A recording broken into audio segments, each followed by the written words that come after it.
IEMs coming out of China are a little bit like floodwaters.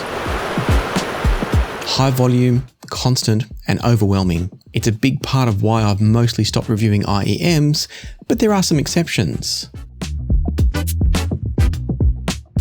The Hidizs Mk12 Turris IEM is one such exception, and that's partly because they bring a unique diaphragm design to the world of IEMs. But I am also always skeptical of big marketing claims being made by audio companies.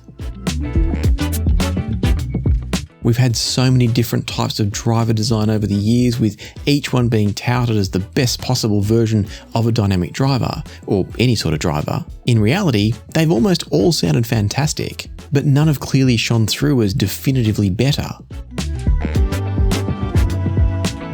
And so the other reason that the Mk12 IEMs snuck through my defences was because of some of the early feedback they received from preliminary testers. There were glowing reports on forums like Headphone from people who tried the Mk12s in the early stages of production and absolutely raved about them. It sounded to me like these might actually be the real deal. So I said yes when Hidizs offered to send me a pair, and here we are. Of course, despite the fact that they sent me a pair for review, Hidizs have no influence over what I'm about to say. And before I talk about the sound of them, let's quickly cover off some of the details around the features and the accessories of the Mk12 IEMs. These have a retail price of $299, but at the time that I'm producing this video, they're in a Kickstarter campaign. You can get them via the Kickstarter campaign, depending on when you jump on board, for just $129. We'll talk in a moment about whether you should. In terms of design and accessories, the Mk12 Turris has this interesting looking shell design. And what I mean by that is that yes, I'm talking about the IEM shell, but also that it looks kind of like a shell. I think it looks great and it definitely feels great, and the overall IEM isn't too bulky, so it's nice and light and nice and comfortable. Each shell has a 2-pin socket to receive the included cables connection, and the included cable is a fairly simple silver-plated copper one. It's fairly basic, it's perfectly serviceable, but it's nothing special.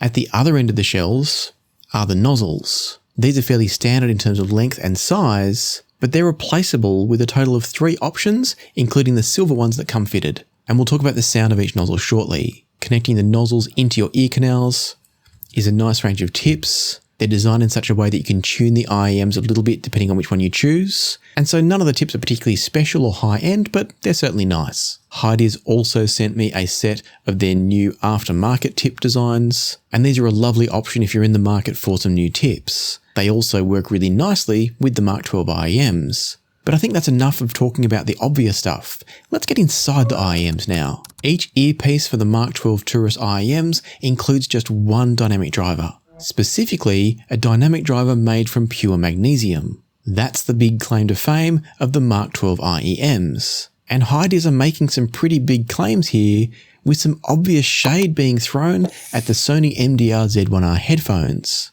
That's probably a mistake. In much of their marketing, Hidizs seem to be suggesting that the $299 Mk12 IEMs are as good or better than the $2,000 Sony headphones. As I said earlier, every brand does tend to make bold marketing claims, and Hidizs are no different. Thankfully for Hidizs though, the specs of the Mk12 IEMs do suggest a very good design. In addition to the magnesium driver, which may or may not be better than the alternatives, the Mk12s use a very strong 1.5 Tesla magnet system for those drivers. That should result in an excellent sense of control and precision in the movement of the driver. The result is a pair of IEMs with an impedance of 32 ohms and sensitivity of 111 decibels per milliwatt. In other words, they're very easy to drive. And then if you drive them with a quality source like say a FiiO M23 or a Chord Mojo 2, they're going to deliver excellent sound. No, these are not about to replace a pair of Sony MDR Z1Rs, no matter what anybody at Hidizs says. But I do believe they're performing to or beyond their full price tag of $299. And the most obvious feature of the Hidizs Mk12 sound to me is their sense of transparency. These are a wonderfully resolving and nuanced sounding IEM at their price. You feel like you're hearing right into the music with them. Thanks to their single dynamic driver design, they're also wonderfully coherent. And what I mean by that is that each and every instrument in the mix sounds like it belongs in the same recording. Some multi-driver IEMs tend to break up the sound a bit too much and take away from the sense of immersion in the music. The Mk12s don't do that. Not at all. To me, these are a highly engaging and enjoyable listen from the very first moment you plug them in. As for their specific tuning though, that depends a little bit. With these little tuning nozzles here, you can shift the sound of the Mk12s from being generally what I'd consider to be pretty neutral to being a slightly treble emphasized tuning. I'd say that none of these nozzles has a particularly strong influence on the sound of the IEMs, but each does bring its own character. The red nozzle increases the sense of bass, weight, and punch from the Mk12s, and the mids with the red nozzle are focused and clean, but perhaps not quite as weighty or present as they might be. In other words, they can sometimes get a little bit lost in the mix compared to the bass and the treble. With the red nozzle, the treble, despite being reduced from what it is with the silver nozzle, can also still occasionally be just a tiny bit bright, or perhaps a tiny bit peaky is a better term for it. And I think that that may actually be a result of the choice of the silver-plated copper cable that comes with the Mk12s. When I recently reviewed the AXC cable from Effect Audio, I tried it with the Mk12s and I found that it helped to refine the treble a bit.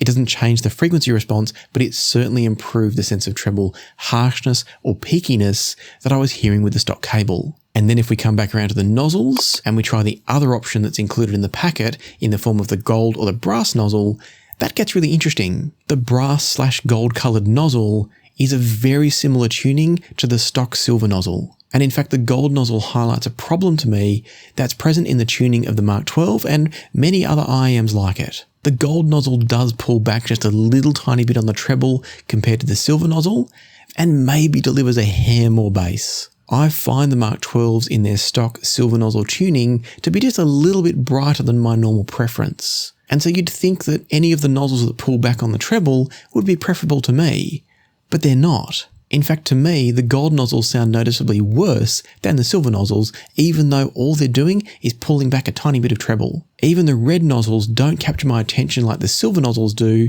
despite being much closer to my kind of preference or target curve. And there's a very simple reason for all of this.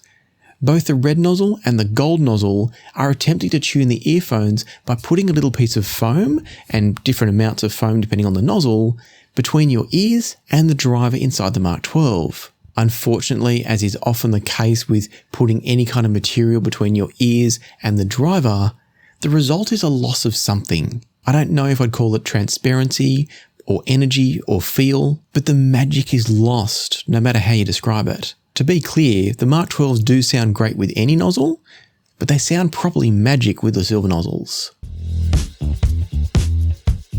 And that magic comes in the form of the nuance, transparency, and sense of insight they give you with their $299 price tag. It's quite uncanny just how available the music all becomes with the Mk12s. With the silver nozzles in place, you get a wonderfully resolved and large soundstage presentation, plenty of fine details and textures in the music, and just a general sense of realism and articulation in the sound that I think is impossible not to love. I do stand behind my statement that these aren't about to replace the MDR Z1R headphones, but I'll also completely back Hidizs' claims that these are as good or better than some more expensive IEMs and headphones. They're absolutely brilliant, especially with the silver nozzles. These days, I don't have a bunch of IEMs here anymore to compare these to, but I do have the Moondrop Harman IEMs here for a review coming up very soon. And so I'll do a comparison between the Mk12s and the Harmans in that video, so make sure you subscribe if you want to see that video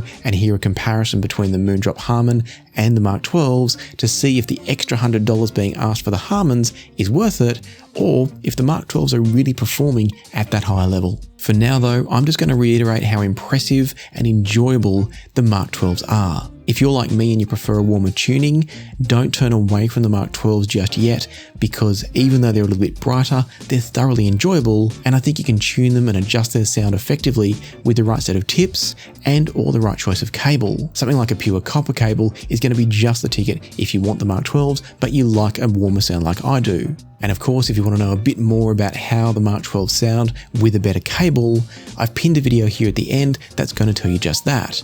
I've used the Mk12s in a recent cable video and I've talked all about them there. And so watch that one next. But for now, a huge thanks to YouTube channel members, to channel Patreon members, and to those of you who leave super thanks on videos like this one. And until next time, happy listening, be kind to each other, and I'll see you here again soon on Passion for Sound.